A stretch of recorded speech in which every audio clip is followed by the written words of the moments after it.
Os sentimentos são fantásticos. Fomos criados para senti-los e conhecê-los. Eles fazem parte da nossa vida desde o nascimento, sendo despertados por muitos estímulos todos os dias. Eles constituem um guia interno de como dirigimos a nossa vida e enfrentamos o ambiente. Muitos estímulos despertam sentimentos em nós. Eles ajudam a dirigir o nosso comportamento. Eles facilitam a avaliação da realidade sobre a qual agimos. Eles são a base da conexão que nos une às pessoas. Eles nos ajudam a nos expressar, nos comunicar e a nos entender. Fomos criados por um Deus com sentimentos e podemos vivê-los com equilíbrio.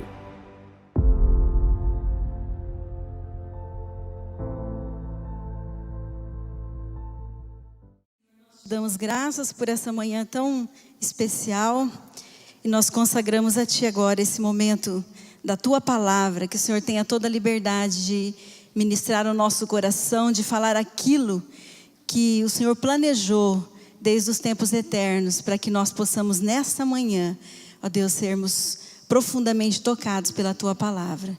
É o que eu te peço, oro no nome de Jesus. Amém. Amém, meus irmãos. A paz a todos. Nós estamos na segunda mensagem da série Sentimentos. Vocês ouviram sobre gratidão no domingo passado, você que nos assiste aí na sua casa. E hoje nós vamos para essa segunda. E eu estava ouvindo, através online também, de uma entrevista com um doutor da USP. E ele estava relembrando como que a criança, ela é observadora do comportamento humano. A criança, ela tem, essa capacidade de nos observar, de aprender com a gente através da observação. E ele conta um episódio que ele viveu, indo num parque, um parque simples, de certa forma. E a regra do parque era a seguinte: crianças acima de 7 anos pagavam ingresso, R$5. Crianças abaixo de 7 anos não precisariam pagar. E na fila, com a sua filha de 12 anos, tinha um senhor, um homem, com uma criança de idade indefinida. Não dava para dizer qual era a idade da criança. E quando ele chega, esse homem à sua frente, chega na hora de comprar o ingresso, o rapaz ali, da venda do ingresso, de forma ingênua, na confiança, pergunta para esse homem qual é a idade da criança. E o pai, com toda a convicção, diz 6 anos. O menino dá um cutucão no pai e, de forma indignada, fala: pai, eu já fiz 8. E, mostrando ali toda a sua indignação, como que o pai poderia errar por 2 anos a sua idade? Se fosse por 1, irmãos, mas errou por 2 anos a sua idade. E é interessante que esse menino, de aparência séria, até esse doutor conta que ele parecia o Harry Potter, com aquele óculos redondo. Então ele demonstra ali toda a sua indignação do pai errar por 2 anos a sua idade. E o pai, de certa forma, responsável pela educação do seu filho, o pai, e uma mãe que são responsáveis pela educação moral do seu filho, naquele momento, diante da atitude do filho, ele dá um safanão no pescoço do moleque que o óculos voa no chão. E o Dr. Clóvis conclui que ali ele está diante do quadro maior da sociedade, da nossa sociedade. Diante do quadro maior, porque ele diz que no seio da família, já desde pequeno, a criança, ela está aprendendo que de maneira nenhuma ela deve falar a verdade podendo mentir. A criança ali no seio da família já está aprendendo que em momento nenhum ela deve abrir mão de vantagem pessoal, mesmo que por singelos R$5, em troca de princípios morais. É mais importante embolsar R$5 do que você ter princípios morais. Aquela criança, ele conclui, sofre uma humilhação, sofre uma dor, que ela vai associar para sempre aquele aprendizado paterna, e segundo ele, canalha, que ela vai associar para sempre. E agora ela sabe que quando ela crescer, ela pode alçar voos maiores. Quem sabe não R$5 de um ingresso, mas coisas muito piores. Porque ela está aprendendo ali no seio da família o princípio, né, completamente errado, e a falta de vergonha com o próprio pai. Eu achei muito interessante essa história. Muito interessante. Porque é por isso, irmãos, que nós temos que meditar que acima dos nossos pais, acima de princípios estabelecidos por esse mundo de leis, acima das nossas próprias, ideias que nós concebemos, acima da conduta da sociedade está Deus. Acima de tudo isso. Porque mesmo no seio da família a gente pode aprender coisas muito erradas. E cabe aqui, de forma introdutória, uma reflexão sobre moral. E uma reflexão sobre a percepção da moral em relação a alguns sentimentos. E nós vemos muito claro pela palavra de Deus que Deus é um Deus moral. O nosso Deus é um Deus pessoal, é um Deus moral. E todas as definições que contrariem isso são definições falsas. Não são verdadeiras. Não apenas o nosso Deus tem um caráter, mas é esse caráter, o padrão absoluto, que vai regular tudo o que é certo, o que é errado, o que é falso, o que é verdadeiro, o que é mentira, o que é verdade. É esse padrão absoluto determinado pelo nosso Deus. Se não houvesse esse critério absoluto, nós teríamos uma sociedade muito pior, ainda um caos muito maior do que nós já vemos. E definir qual é esse padrão absoluto é prerrogativa divina. É Deus quem faz isso, não somos nós. E alguns sentimentos, eles vão ser resultados de nós obedecermos ou desobedecermos à moral. Então você pode imaginar, numa determinada situação, não tem ninguém olhando, aparentemente não tem nenhum castigo, nenhuma recriminação, e você pode optar fazer o certo ou fazer o errado. Essa é uma questão moral. Isso tem a ver com o seu olhar sobre si mesmo, com a forma como você se vê. E o sentimento de você ficar mal, o sentimento de você não estar bem com o pecado, com o erro, com a decisão errada que foi tomada, com a ofensa ao outro ou coisas parecidas, esse sentimento, ele recebe o nome de vergonha, que é o nosso tema hoje, vergonha. De acordo com uma pessoa que pesquisou muito sobre isso, De La Taille, ele diz que a pessoa que não tem vergonha pode ser relacionada à pessoa imoral. Porque uma pessoa sem vergonha é justamente alguém que, por um lado, ignora e despreza o juízo do outro, esse outro Deus ou a outra pessoa mesmo. E por outro, não considera condenável cometer certos atos condenados pelo padrão absoluto da moral. Então essa é a pessoa sem vergonha, a pessoa imoral. O professor Barros também diz que a questão da moral e da vergonha são inseparáveis. Quando a gente pensa numa pessoa moral, não imoral, mas moral, a vergonha está automaticamente associada. A moral é discernimento e inteligência sobre a própria vida. E a vergonha é o sentimento que vem, que advém disso. Na vergonha, nós somos espectadores de nós mesmos. Você se olha, se entristece, se apequena, lamenta ter feito o que fez. Você se torna para você mesmo um espetáculo entristecedor. Já a vergonha, ela vem como o oposto do orgulho. Porque no orgulho acontece o contrário. O orgulho é quando você age, observa o que você fez, se engrandece com o que você fez, e você se torna um espetáculo prazeroso para você mesmo. Esse é o orgulhoso. E quando eu estava meditando sobre isso, me veio à mente uma narrativa bíblica nos evangelhos, em que Jesus é participante, atuante ali nessa narrativa, em que coloca esses dois opostos de frente, vergonha e orgulho. E essa narrativa que eu quero ler com vocês nessa manhã está lá em Lucas capítulo 7, a partir do verso 36. Um dos fariseus convidou Jesus para jantar. Jesus foi à casa dele e tomou lugar à mesa.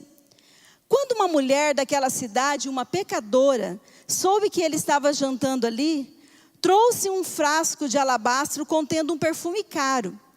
Em seguida, ajoelhou-se aos pés de Jesus, chorando.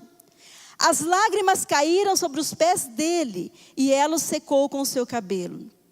E continuou a beijá-los e a derramar perfume sobre eles. Quando o fariseu que havia convidado Jesus viu isso, disse consigo: se este homem fosse profeta, saberia que tipo de mulher está tocando nele. Ela é uma pecadora. Jesus disse ao fariseu: Simão, tenho algo a lhe dizer. Diga, mestre, respondeu Simão. Então Jesus lhe contou a seguinte história.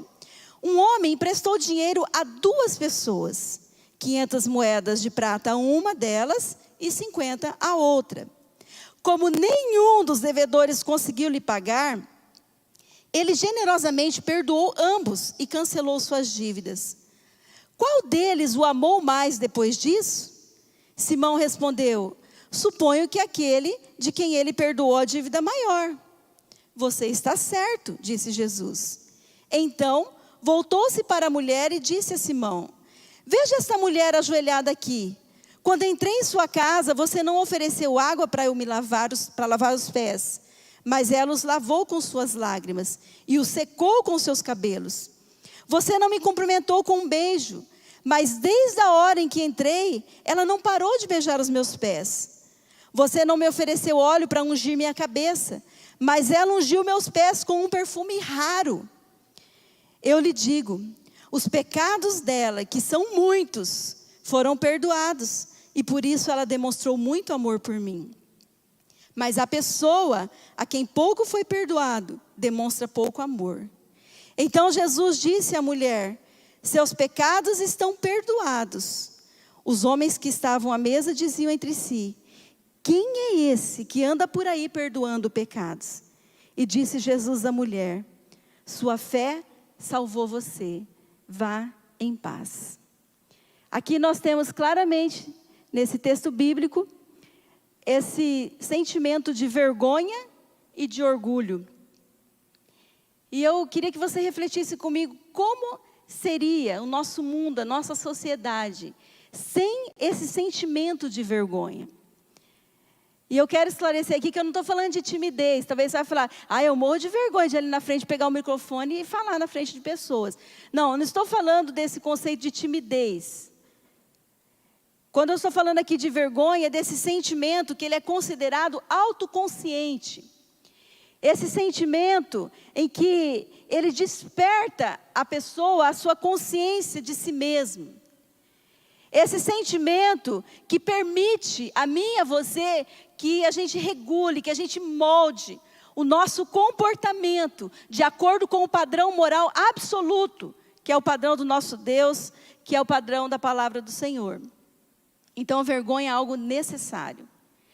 É um sentimento negativo, no sentido, quando nós estamos sentindo, não é uma coisa gostosa, mas dói. Mas ele traz muitos benefícios, então um sentimento necessário. Pesquisadores, algumas pesquisas indicam que o envergonhado em geral, apesar de tentar fugir da exposição pública e tentar escapar dos olhares, é interessante que a pessoa envergonhada, ela não se sente injustiçada. A pessoa envergonhada, ela não possui um desejo forte de vingança. Por quê? Porque ela vai focar seus pensamentos em si mesma, porque vergonha é um sentimento autoconsciente. E aí ela não tem esse desejo forte de se desvincular da outra pessoa que está sendo público ali da sua vergonha, que presencia o seu erro.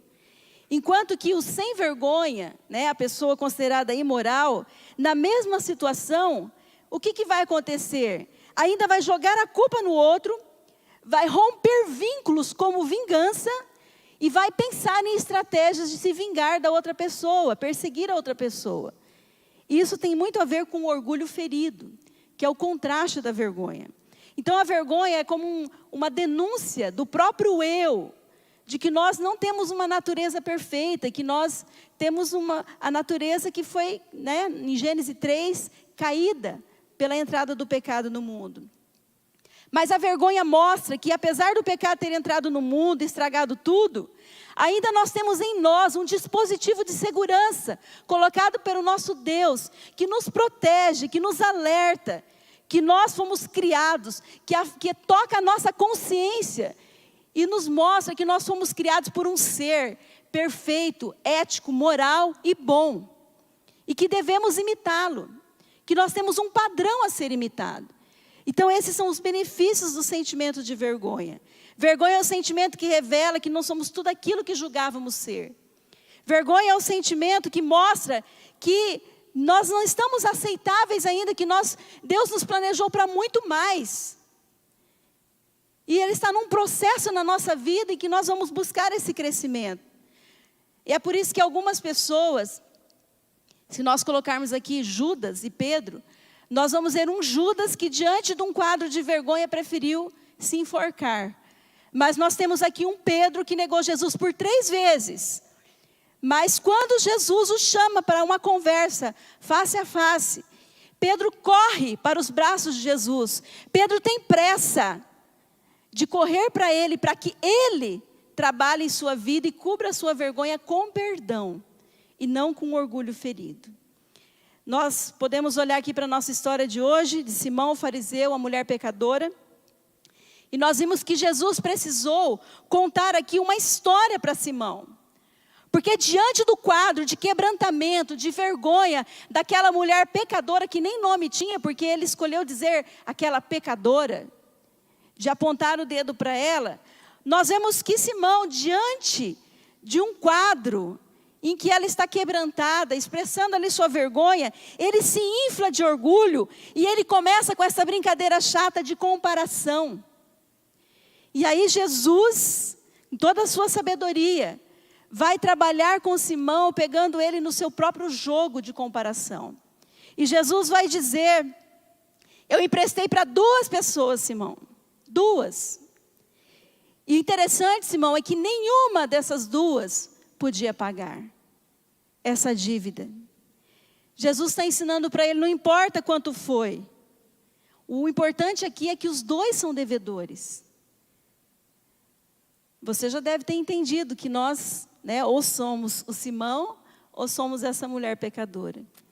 Ou nós temos essa capacidade moral de nos envergonharmos diante de algo em nós, ou que fazemos que não está correto, ou nós somos orgulhosos, imorais, e estamos parecidos aqui com Simão, que diante do quebrantamento do outro se sente ainda mais onipotente, ainda maior.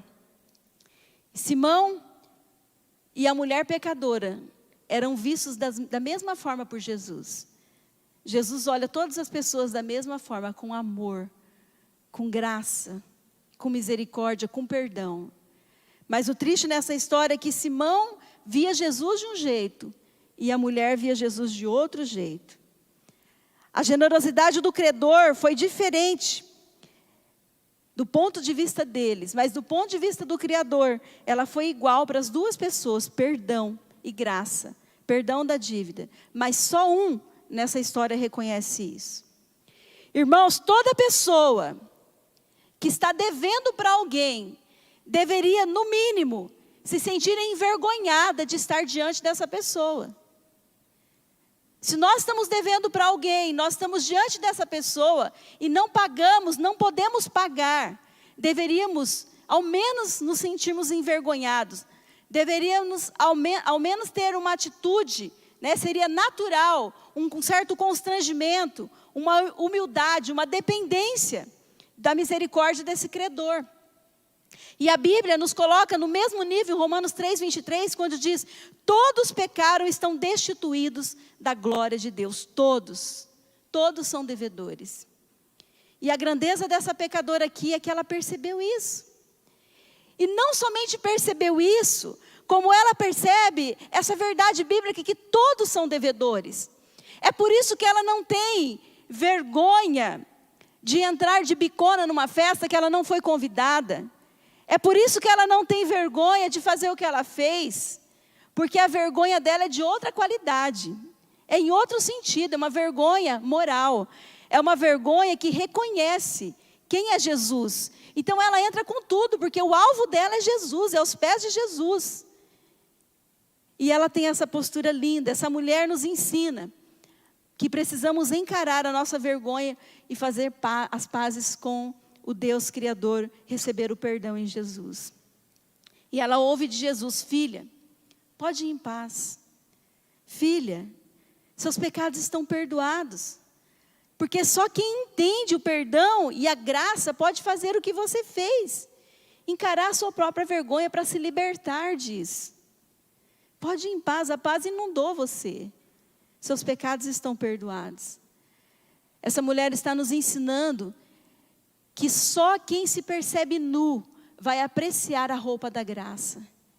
Só quem tem esse sentimento autoconsciente, que sabe quem é, vai apreciar a graça de Deus. O que o Simão está dizendo é que essa mulher, o pecado abundou na vida dela. Mas em Romanos 5:20 diz que onde abundou o pecado, superabundou a graça de Deus. Essa é a verdade bíblica.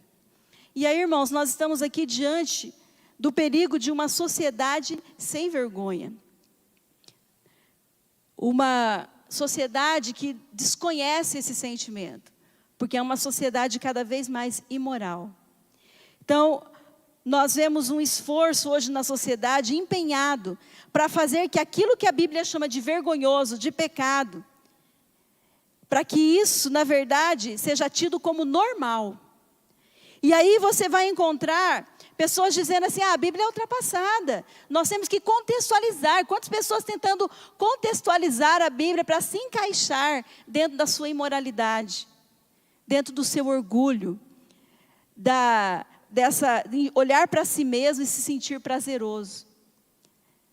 Nós vemos, irmãos, uma sociedade permissiva, uma sociedade secularizada, onde impera a promiscuidade, os namoros com sexo, morar junto sem comprometimento firmado.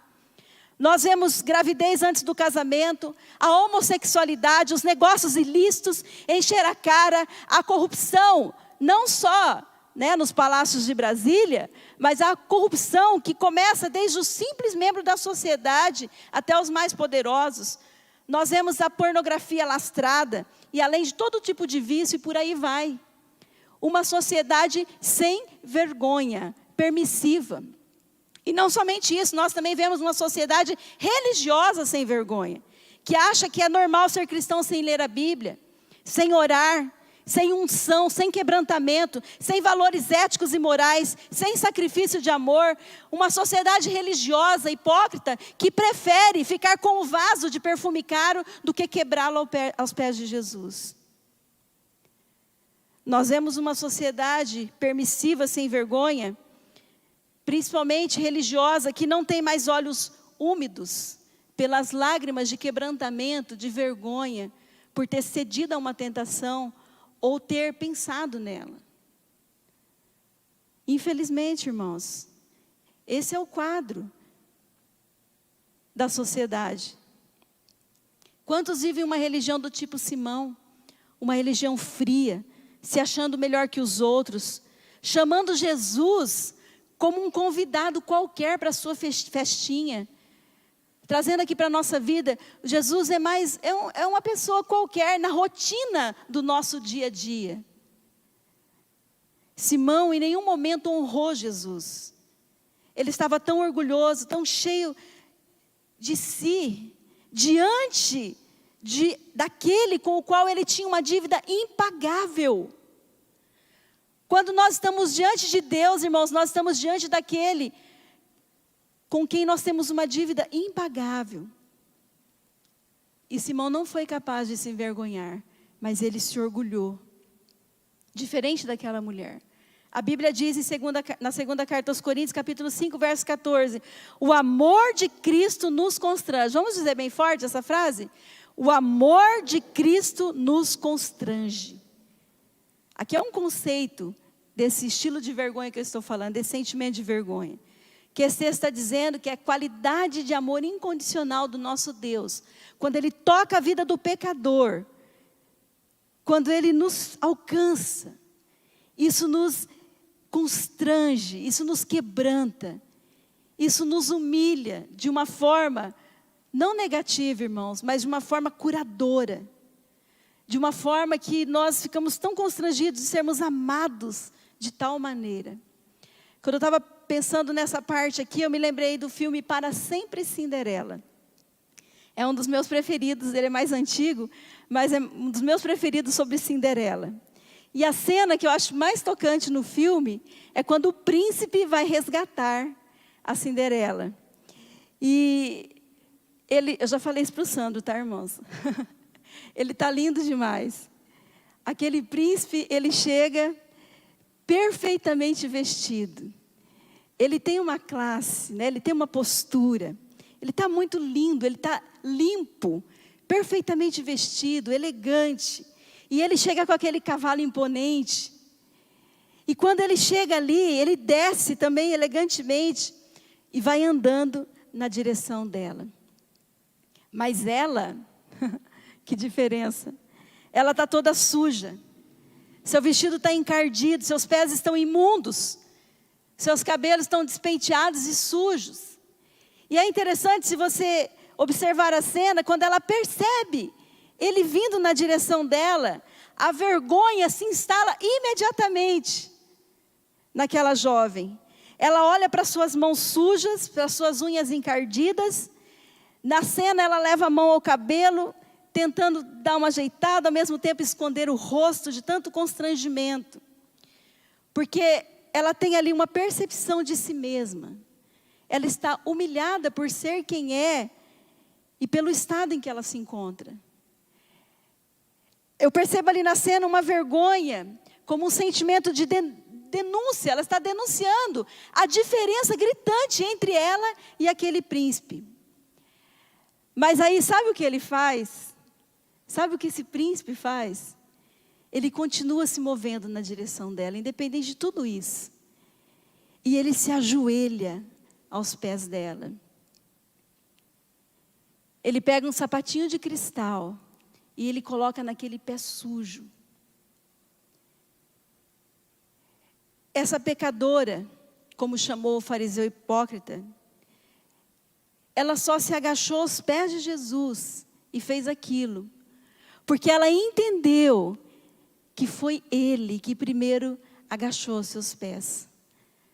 Quando a Bíblia fala em Filipenses 2 que Ele deixou toda a sua glória, e Ele veio a esse mundo, foi uma humilhação, um Deus deixar toda a sua glória por amor, e vir ajoelhar aos nossos pés, vir a esse mundo, morrer na cruz em nosso lugar, pagar o preço da nossa dívida. A Bíblia fala, o apóstolo João 3,16, o versículo mais conhecido do mundo: Deus amou o mundo de tal maneira. Foi dessa maneira. E o profeta Isaías chama esse Jesus de o príncipe da paz. O príncipe que se ajoelha aos nossos pés, que se rebaixa. E essa mulher entendeu isso, por isso ela pôde se rebaixar aos pés de Jesus. Entregar a sua vergonha, reconhecer o seu estado.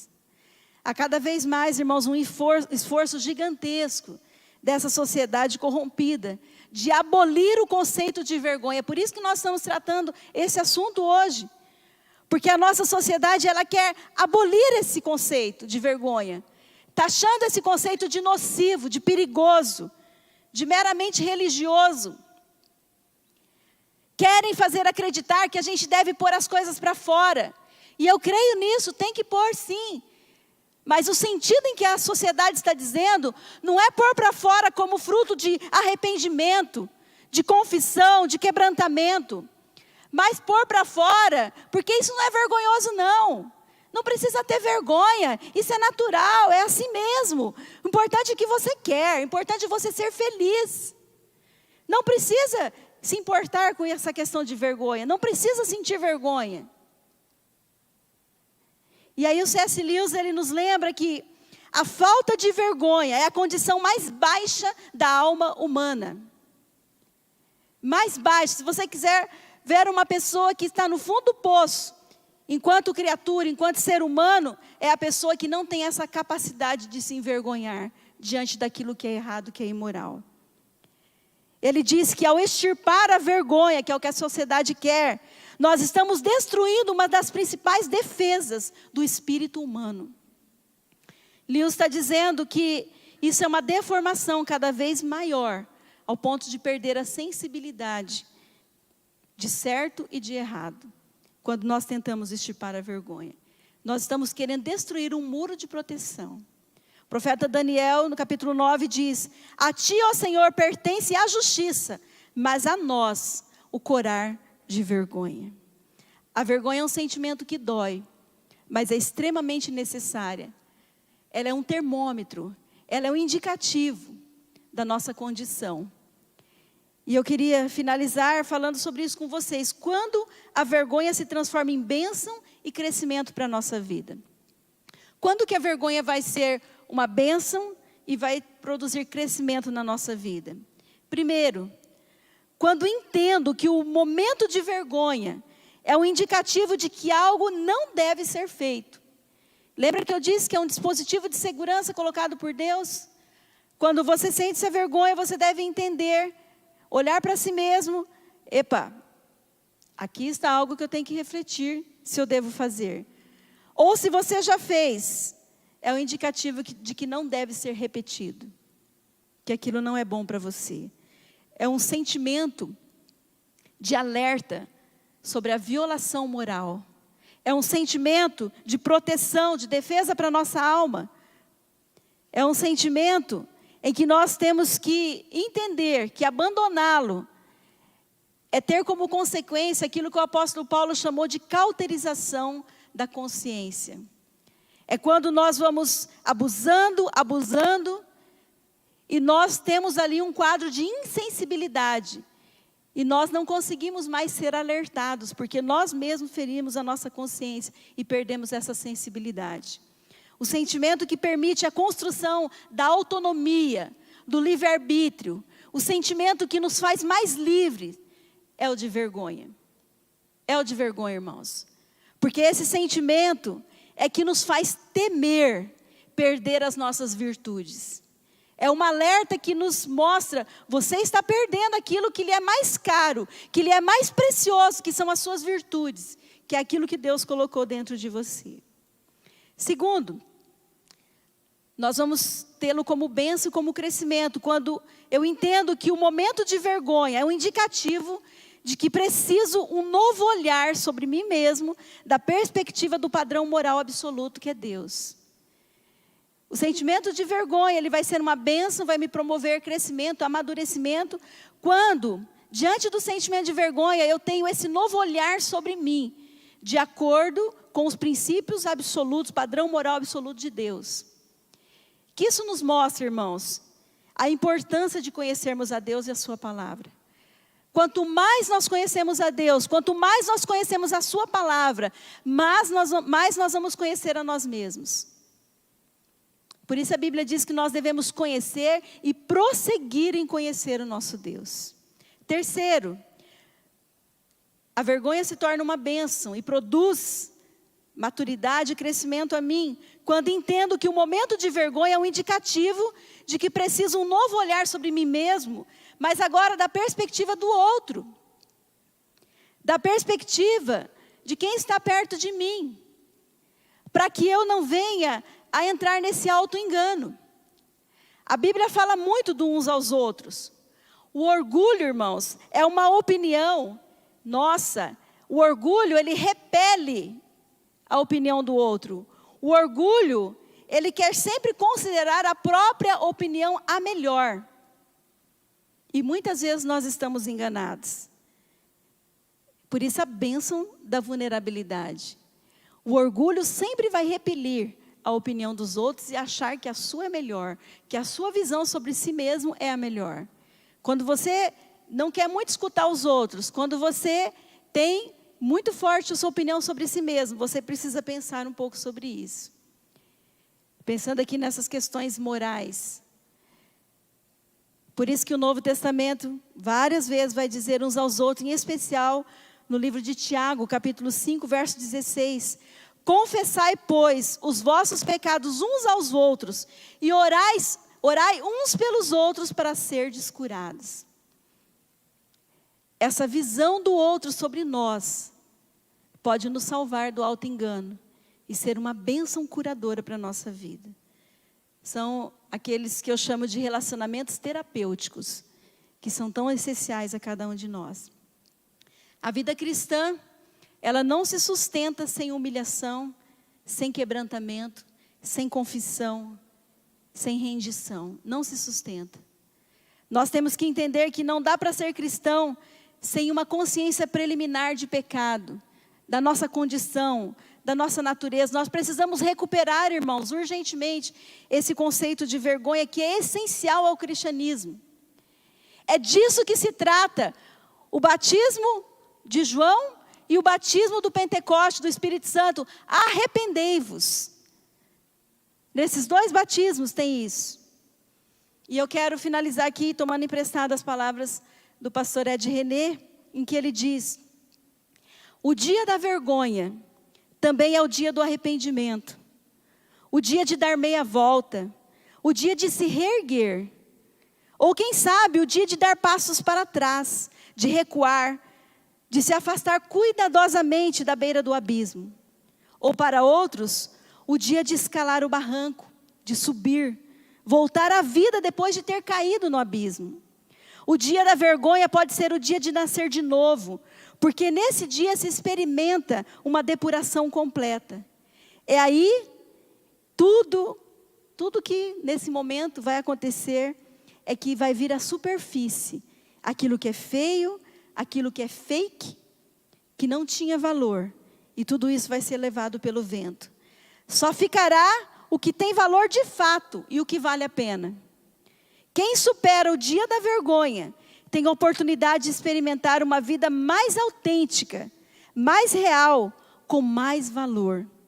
Não evite o dia da vergonha, mas viva-o e supere-o, porque o dia seguinte vai valer a pena. E a Bíblia em 1 Pedro 5,5 diz: Deus se opõe aos orgulhosos, mas concede graça aos humildes. Amém, irmãos? Feche seus olhos. Senhor, nós te damos graças, porque a tua palavra é tão clara. O Senhor não nos deixou sem referência nesse mundo. O Senhor nos deixou a tua palavra que nos alerta. E conhecer mais e mais a tua palavra e a ti, ó Deus, é sinal de proteção para a nossa vida. Pai, ajuda-nos a aplicar isso no nosso dia a dia, a avaliar a nossa conduta e a nós mesmos de acordo com o padrão moral absoluto que o Senhor estabeleceu. Mas também, Senhor, a avaliar a nossa vida de acordo, Pai, também com o olhar do outro, com o que as pessoas estão falando, pessoas sérias, pessoas comprometidas com a tua palavra.